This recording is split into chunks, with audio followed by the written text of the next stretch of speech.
मुझसे,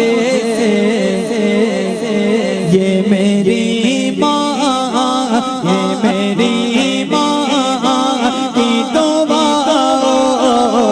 का असर लगता है, ये मेरी माँ की दुआओं। लोगों, हमारी महफिल तो क्या, हमारी ये महफिल क्या, अगर नमाजें भी हो, दुरूद भी हो, ज़कात भी हो और हज भी आपका एक तरफ, अगर माँ नाराज है ना, माँ नाराज है ना, वो सारी इबादत मुंह पे मार दी जाएगी। महफिल तो बहुत दूर की बात है। नमाज भी हो, रोजा भी हो, हज भी हो और ज़कात भी तेरी हो, वो सारी एक तरफ। तेरी माँ अगर नाराज है ना, वो सारी इबादत तेरे मुंह पे मार दी जाएगी। क्यों? जिसकी माँ नाराज है ना, उसकी कोई इबादत कबूल नहीं होती। देखे ना मूसा कलीमुल्लाह जैसा अल्लाह का नबी है, जो अल्लाह से डायरेक्ट बात करने वाला है, जो बगल में हाथ डालता है तो हाथ सूर्य से ज्यादा चमकता है, और जो पत्थर पे लाठी मारता है तो उससे भी पानी निकालता है। वो जब अपने रब से बात करने के लिए जाता है ना, तो रब कहता है संभाल के आ, संभाल के आ। मूसा कलीमुल्लाह कहते हैं परवरदिगार रोज आता हूँ, कभी तूने ये न कहा संभाल के आ, आज क्यों कहता है कि संभाल के आ? परवरदिगार कहता है ए मूसा कलीमुल्लाह, कल तक तेरी माँ जिंदा थी जो तेरे लिए पीछे दुआ करती थी। हम में कोई मूसा कलीमुल्लाह नहीं है, हम में कोई भी मूसा कलीमुल्लाह नहीं है, लेकिन अल्लाह फरमाता क्या फरमाता है, मूसा कल तक तेरी माँ जिंदा थी जो तेरे लिए पीछे दुआ करती थी, अब संभल के आना। अरे वैसे करनी की जिंदगी उठाकर देख लो ना, वैसे करनी। माँ की खिदमत के अंदर सरकार ने अपना जुब्बा दिया, अपना कुर्ता दिया, और मौलाए कायनात जैसे और आधी दुनिया का बादशाह उमर फारूक आजम को भेजते सरकार अलैहिस्सलाम, कहा जाना अवैस की बारगाह में, जो अपनी माँ की खिदमत की वजह से मेरे पास आ ना सका, सच्चा गुलाम है, कहना मेरी उम्मत पूरे दुआ करे। अरे वैसे करनी की माँ की खिदमत की ये सिला था कि आधी उम्मत को बख्शाने वाला कोई जात है, वैसे करनी की जात है जो आधी उम्मत को बख्शाने वाली जात है। वजह क्या है? वो वजह ये है कि माँ की खिदमत। आओ ना मैं अपने नबी की बात करूं। मेरे नबी फरमाते मैं इशा की नमाज पढ़ता होता, लोगों दिल पे हाथ रख के देखना, अगर माँ नाराज है तो उसको राजी कर लो, कदमों में बैठा करो, माँ से दुआएं लिया करो।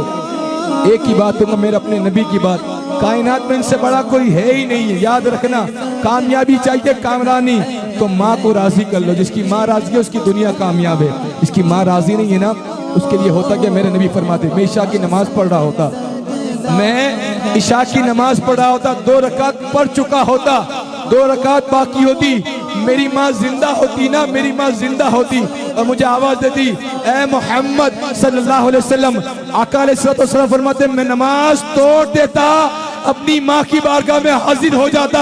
नबियों के इमाम फरमाते हैं, शायर ने जवाब दिया, क्या शायर ने कि जमाने भर में, कि शायर ने जवाब दिया, क्या जवाब दिया, क्या फरमाते, माँ से बढ़कर कोई नाम क्या होगा, माँ से बढ़कर कोई नाम क्या होगा, उस नाम का हमसे एहतराम क्या होगा।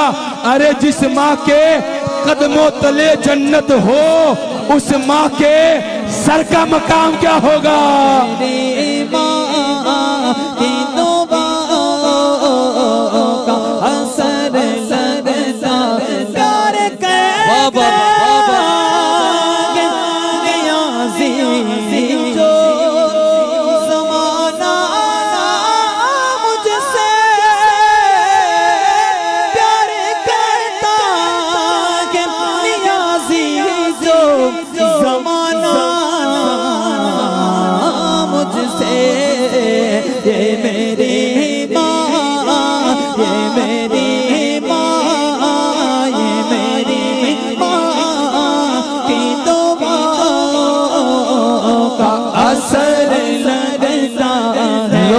कहते हैं कि हर कामयाब आदमी के पीछे किसी औरत का हाथ होता है।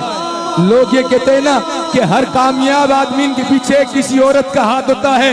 वो औरत और कोई नहीं होती, उसकी माँ होती है। अरे उसकी माँ की दुआओं की बदौलत वो दुनिया में कामयाब और कामरान नजर आता है। लोगों, इस दुनिया के अंदर हमसे कोई सबसे ज्यादा कोई प्यार करता है ना, लिख लो ये माँ की जात है जो सबसे ज्यादा हमसे प्यार करती है। इस दुनिया में और तो जितने भी आएंगे ना जिंदगी में रिश्तेदार, वो दावे वाले आएंगे, बीवी तो आएगी, दावे वाली आएगी, लेकिन वो माँ की जात ऐसी जात है ना जो कभी दावा ना करेगी। लेकिन जिंदगी में तुम्हें सबसे ज्यादा कोई प्यार करने वाली कोई जात है, वो जात का नाम माँ है। इतनी मोहब्बत वाला नाम है ना कि उस वक्त तक हम माँ नहीं बोल सकते जब तक आपस में ये दोनों होठ आपस में एक दूसरे को बोसा ना दे दे। उस वक्त तो हम लफ्ज़ माँ भी नहीं बोल सकते। शायर ने कहा जब एक बच्चा रोता है माँ का दम निकलता है। माँ का मकाम है क्या, देखे ना आज पूरी दुनिया जमजम पीती है, कयामत तक पीती रहेगी। ये जमजम किसके सदके से मिला पता है? ये जमजम किसके सदके से मिला बताओ मैं कहानी।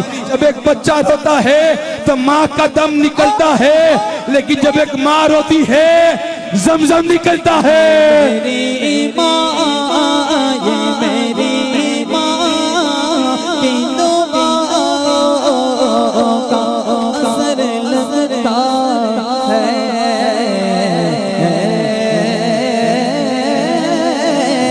बचपन से ही सरकार के टुकड़ों पे पला गो, सब कुछ ये मेरी माँ की दुआओं का सिला